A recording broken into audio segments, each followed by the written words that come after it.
civil en materia penal para determinar grados de toxicomanía en imputados. Bien, de acuerdo a los estudios que acaba de mencionar, ¿podría decirme de qué manera el alcohol afecta a la percepción humana?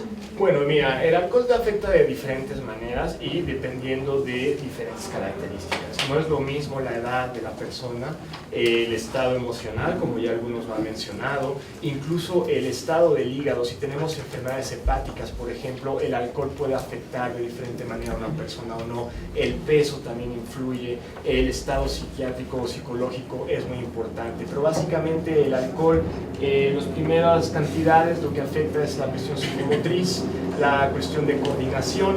Posteriormente esta afectación se traslada a lo que sería la memoria, capacidad de retención, capacidad de controlar emociones, inteligencia emocional. Finalmente nos referimos a pérdidas de equilibrio, pérdidas de noción de tiempo-distancia, de la realidad, incluso cuestiones morfológicas. ¿A qué me refiero? Alguien que está al borde del coma etílico puede confundir formas por otras, ¿no? Entonces, para explicarte claramente cuáles son las afectaciones del alcohol, tengo que saber qué tipo de persona es, cuántos años tiene, la situación de su hígado y sobre todo si es una persona que tiene esta enfermedad de alcoholismo o bebe de forma esporádica. Bien. Aunado a la ingesta de alcohol, ¿hay alguna manera de que el estrés afecte a la persona? Por supuesto, son cuestiones químicas que surgen en el cerebro y que se mezclan ocasionando diferentes consecuencias dependiendo de la persona. Cuando una persona se encuentra en riesgo, en situación de estrés, hay dos opciones: atacas o escapas. Ante esa situación, el alcohol puede influir generando temeridad en la persona, es decir, generando sensaciones de omnipotencia en una persona que puede incluso motivarlo a enfrentarse a situaciones que normalmente ninguna persona en su juicio lo haría. ¿Sí? Los valentones se llaman. Por último, doctor, en su opinión... Objeción, esa es una pregunta de opinión. Los peritos se pueden... Bien, en su opinión, doctor, ¿hay manera de que el señor Luis Antonio Mendoza, estando bajo una situación de estrés y estando bajo los efectos de alcohol, qué probabilidad existe de que haya confundido a mi cliente con la persona que le robó esa noche? Mira, en materia de probabilidad no me atrevería a emitir un número. Lo que te puedo decir es que es factible, depende de diferentes factores. Primero, el tamaño de la copa, ¿no? Muchas veces se habla de que me tomé una copa, pero bueno, yo he tenido en otros casos personas que toman copa de al litro, ¿no? Entonces mi copa es un florero, pero bueno, ¿no? Lo segundo, la emoción en la que se encuentra una persona, es decir, de la euforia, el cansancio, el alcohol, eso mezcla y genera que puede que sea posible que la persona confunda, sobre todo si hay problemas de luminosidad y situaciones de estrés. Cuando uno está en un peligro, tiene poco tiempo para reaccionar, mucho menos para reflexionar y por lo tanto para actuar. Entonces sí se puede confundir naturalmente, pero no te lo puedo asegurar. Gracias, eso es todo.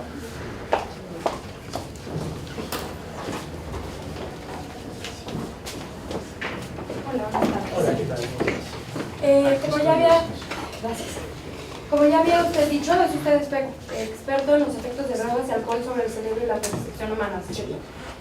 ¿Se podría decir que una copa de vino se considera estado de ebriedad? Insisto, o sea, más que copa, yo quisiera hablar de mililitros, de cantidad, de porcentaje de alcohol en la sangre. Entonces, no es lo mismo si ingiere una copa a una persona de 120 kilos y 25 años a que si le ingiere una persona de 40 años, de 40 kilos y 70 años. Incluso la cuestión hepática influye, la cuestión psiquiátrica. Entonces, básicamente la normalidad nos dice que una copa de menos de 200 mililitros no te pone en estado de ebriedad. Sin embargo, en cuestiones extraordinarias de salud, tanto física como mental, podría generar mayores afectaciones. Sobre todo la resistencia que tiene uno a la droga, dependiendo de cómo lo utiliza. El alcohol es una droga. Bueno, ¿es doctor usted del señor y la señora Mendoza? No.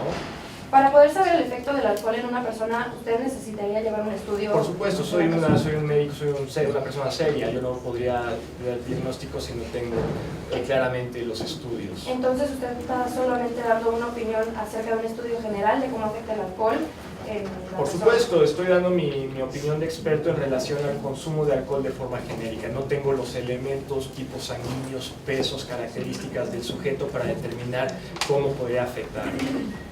¿Usted podría asegurar que la percepción del señor Mendoza fue errónea? Por supuesto que no. O sea, pero tampoco podría ser, o sea, estoy como igual que tú, yo no puedo asegurar nada hasta no tener un estudio toxicológico del señor Mendoza. ¿El alcohol afecta a todos por igual? No, como le vengo diciendo o he intentado comunicarlo, no, depende mucho del usuario de este tipo de sustancias. ¿Usted sabe el grado de alcohol que tenía el señor Mendoza al momento del...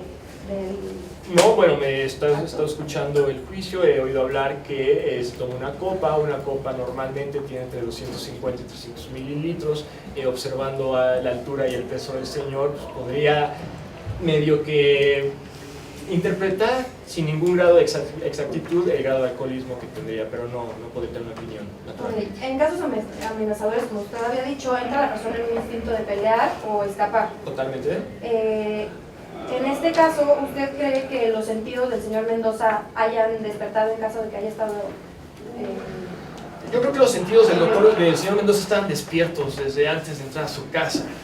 Lo que yo creo o lo que yo pienso es que la decisión del señor de atacar o escapar también ha sido involucrado por un aspecto muy importante que es la protección de su esposa.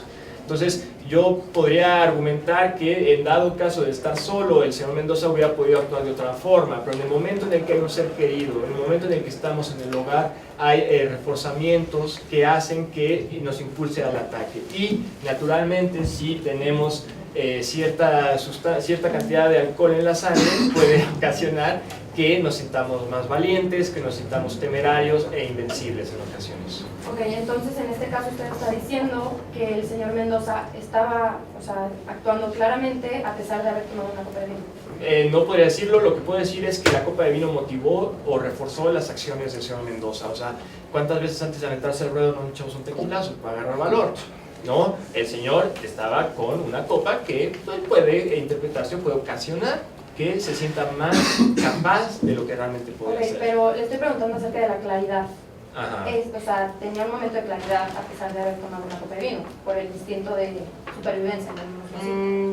Claridad o instinto, yo diría más que nada. Claridad es reflexionar sobre consecuencias. Entonces yo no podría decir que el señor tenía claridad de lo que estaba haciendo. Instinto de supervivencia, sí, y de ataque, pero claridad respecto a lo que estaba haciendo, no. Ok, pero me refiero más bien a los instintos que pudieron haber estado viciados por el alcohol. En ese momento relucen. Aumentados, sí, exagerados. Entonces, sí. ¿usted opina que mi cliente se pudo haber equivocado al momento de haber visto al perpetrador? ¿Equivocado en qué sentido? Que pueda confundirlo de persona. Sí, sí puede. Sí se podría Sobre confundir. todo porque la atención del señor Mendoza está en la protección de su persona y de sus seres queridos, no en la identificación del agresor. Cuando uno está en un momento de estrés y de defensa, no me pongo a pensar los rasgos físicos de mi agresor, lo que quiero es inmovilizarlo y protegerlo. ¿Me explico? Entonces, no estoy observándote detalladamente, lo que estoy evitando es que me lastimes y tratándote de lastimar a ti. Entonces, en ese sentido, no pienso con claridad respecto a las consecuencias. Puedo perder un ojo, puedo perder la vida, puedo asesinar a alguien, pero tampoco pienso en los colores de los ojos de mi agresor. Ok, ¿y usted opina que al momento de que el perpetrador les pide las carteras, están frente a frente, ya no hay un instinto de pelear? ¿Usted opina que no lo pudo haber visto? No, ahí ya habría un instinto de cada uno que ya irse ante el estrés. Después del estrés, esto es como una curva. Después de la explosión de estrés viene el momento del descenso donde cada uno quiere irse y no saber más del asunto. Ok, muchas gracias.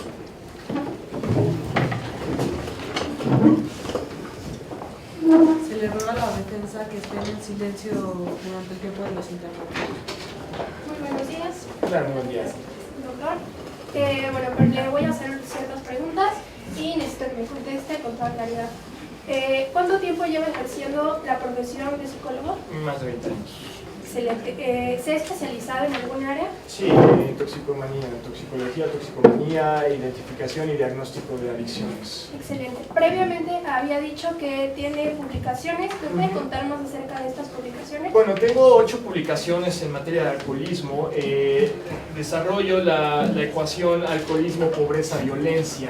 Entonces tengo estudios que son interdisciplinarios en materia de sociología, psicología respecto a el consumo del alcohol en personas en situación de calle. Tengo otros estudios sobre el consumo de alcohol en menores, en niños y niñas. Y tengo también algunas investigaciones respecto al alcoholismo en la adolescencia como factor de inserción o rechazo social. Entonces, básicamente mi investigación lo que busca es identificar las consecuencias del alcohol en diferentes sectores de la población. Perfecto. ¿Se requiere algo en específico para publicar una investigación como la que usted hizo? Por supuesto, se necesita tener licencia para hacerlo, se necesitan cédulas, se necesita ir a la escuela naturalmente y sobre todo se necesita generar un estudio metodológico con un rigor científico, porque estos estudios son arbitreados, es decir, no es que yo lo escriba y lo publique, hay un comité, hay un consejo de expertos y expertas que revisan, cuestionan, debaten lo que uno publica, incluso por eso vamos a congresos, para discutir que lo que yo digo es cierto o no, ¿no? Entonces, Excelente. Bueno, ¿alguna vez ha testificado como perito? sí, en 3 ocasiones, 2 en materia civil y 1 en materia penal, respecto a accidente en tránsito terrestre y DPA. Excelente.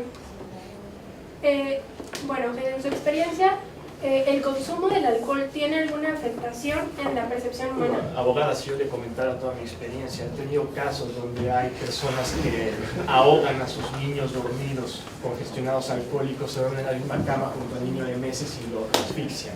He tenido asuntos de violencia intrafamiliar donde es un escenario apocalíptico, o sea, el alcohol, como cualquier otra sustancia en exceso, droga, puede generar, destruir y puede generar acciones totalmente fuera de cualquier proporción. Perfecto. Bueno, por último, también en su experiencia, ¿qué tan probable es que se esté completamente seguro de la morfología de una persona estando bajo los efectos del alcohol, del cansancio y del estrés, como la situación en la que se estaba presente el señor Mendoza?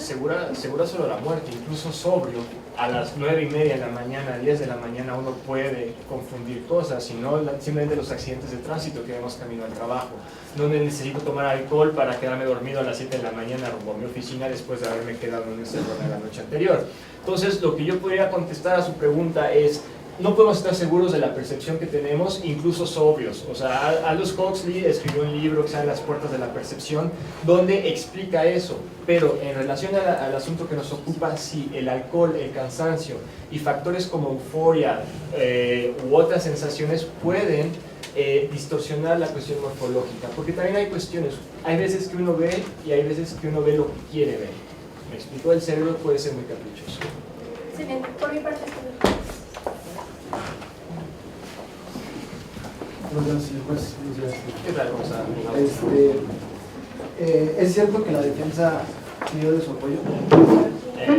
Bueno, sí, básicamente sí. Mira, lo que pasa es que nosotros tenemos una organización no gubernamental que busca no criminalizar la indigencia. Entonces, el señor Anacleto es una persona que nosotros tenemos en nuestro padrón de beneficiarios.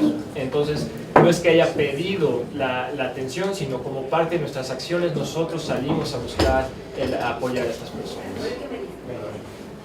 ¿Ha participado en varios casos similares? Sí, como le comenté a la compañera que me interrogó previamente, he estado en 3 asuntos: 2 materias civil, 1 materia penal, tránsito terrestre y daño propietario. ¿Es cierto que tiene un doctorado en la UNAM? Sí, señor. ¿Es cierto que lleva 20 años ejerciendo? Exactamente. Es todo.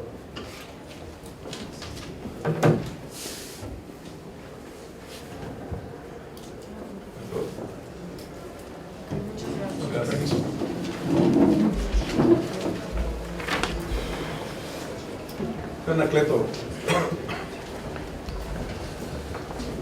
dado su conocimiento, como dices previamente, que usted tiene el derecho de declarar en esta audiencia o no, este es el momento para que usted, si desea declarar, pueda declarar. Ya platicó con sus defensores. ¿Qué ha decidido? ¿Va a declarar? Sí. Le pido pases, por favor, de este lado. De igual forma va a escuchar preguntas que le harán sus defensores. Posteriormente, la Fiscalía también lo va a interrogar. Le pido, por favor, que si no entiende alguna pregunta, que lo haga saber para poderla aclarar y usted pueda responder. ¿Está consciente de ello? Muy bien. ¿Quién hará el interrogatorio? Yo. Buenas tardes. ¿Cómo te llamas? Anacleto García del Río. ¿A qué te dedicas? Soy indigente. ¿Dónde vives? Vivo en un albergue, se llama San Fernando. Está muy cerca de un hospital que atiende a personas con cáncer. ¿Cómo sabes que el hospital está cerca del albergue? Porque desafortunadamente perdí a mi mujer, a mi bebito. Ellos fueron atendidos en este hospital. ¿Por qué está aquí? Estoy aquí porque injustamente me acusan de robo. Anacleto, te pido que me hables de los hechos del 21 de noviembre del 2012. Objeción. Ese día no se puede tener con cierta certidumbre que ocurrió en la totalidad del día. ¿Algo que manifestar? ¿Algo que manifestar a la objeción? ¿Nada que manifestar? Bien, se declara fundada la objeción. Es fundada la objeción en virtud de que, en efecto, el testigo ha manifestado previamente algo acerca, algún hecho acerca de esa fecha. Le pido por favor entonces que no conteste a esa pregunta. Señor defensor, si quiere hacer de otra forma la pregunta o realizar otra pregunta, adelante.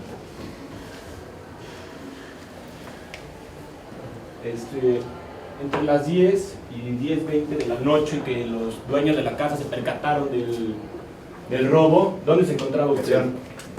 Sí. Sí, se fue. A él no le puede constar si los demás testigos se percataron o no de algo. Sí, ¿Algo que manifestar? Sí, se puede hacer la pregunta, es parte de... La objeción es fundada. Efectivamente, el señor Anacleto es ajeno a las declaraciones de los señores, que además no sabe qué señores. En consecuencia, le pido por favor que no conteste esta pregunta. De igual forma, si quiere realizarla, pues realizarla de otra forma o realice otro tipo de pregunta. Anacleto, ¿por qué estás aquí? Porque me acusan de robo.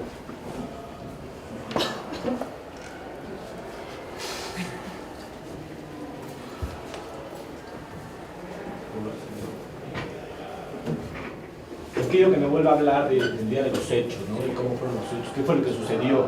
O sea, yo no sé de lo que hablan ni conozco a las personas que la casa, que esto, que, o sea, yo no sé nada de eso. Lo único que sé es que una noche, no recuerdo muy exactamente qué día, yo iba caminando al albergue que le comenté. Tengo que atravesar por una colonia de personas ricas. Regularmente yo soy indigente, entonces tenía hambre.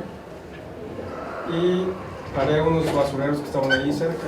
Se empecé a buscar. Hay veces que encuentro cosas de valor porque la gente acomodada tira cosas que pues, ni se dan cuenta. Yo la verdad tenía mucha hambre, entonces empecé a buscar en los basureros. Encontré 2 carteras, estaban vacías, pero yo pensé, bueno, las puedo vender pues acá para comer esa noche. Tenía mucha hambre. Entonces tomo las carteras y me voy caminando hacia el albergue. En eso veo una patrulla y me empieza a perseguir, o sea, yo me asusto y yo empiezo a correr. De repente volteo y veo a un oficial que me estaba persiguiendo. O sea, yo asustado, tiro las carteras a un callejón, el oficial llega con fuerza desmedida, así a la brava, tal cual como se lo platico, llega, me tira y me esposa, pero así con todo, o sea, me apretó las esposas con fuerza. Ni siquiera me dijo por qué, nada, o sea, llegó, me golpeó, me esposó y vas para arriba. ¿Recuerda como qué hora fue esa detención?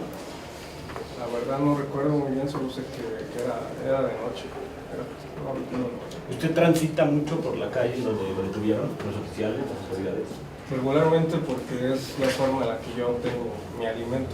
¿Y usted tantas veces que ha transitado por esta calle ha visto abusos de las autoridades hacia usted o hacia otros indigentes por su...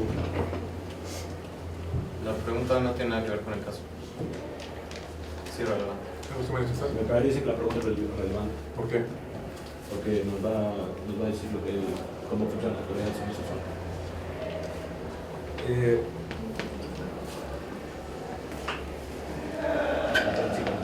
Después de las respuestas que ha dado el testigo, consideramos que es infundada la objeción. En virtud de que el testigo ha dado respuestas y ha metido información que sustentan la posibilidad de esa pregunta. Continúe. Le repito, Usted me mencionó que transita mucho por las calles en donde lo detuvieron. ¿Usted todas esas veces que ha transitado por esa calle se ha percatado de muchas detenciones hacia indigentes o abuso hacia usted o otros indigentes solo por su apariencia? Sí, de hecho es algo que quiero hacerles saber aquí a todos. O sea, nosotros como indigentes somos discriminados por nuestra apariencia, por nuestro olor. Y entre mis compañeros del albergue San Fernando, varios me habían comentado que en esa zona había una policía que los hostigaba mucho. Entonces, me parece que no es justo que por ser indigentes, por ser pobres, nos detengan y nos imputen de cualquier delito que no hemos cometido. Eso es todo, muchas gracias. Fiscalía Nada Conflicto Real. Sí. Buenos días. Buenos días, señor Ancleto. Tengo una pregunta para usted. ¿Usted es drogadicto? Objeción. Me parece que la pregunta es irrelevante y no veo en qué manera puede ayudar al caso la respuesta. No me parece que sea relevante porque me faltan muchos aspectos a conocer acerca de quién es el señor Anacleto y creo que puede ayudar a seguir con este caso.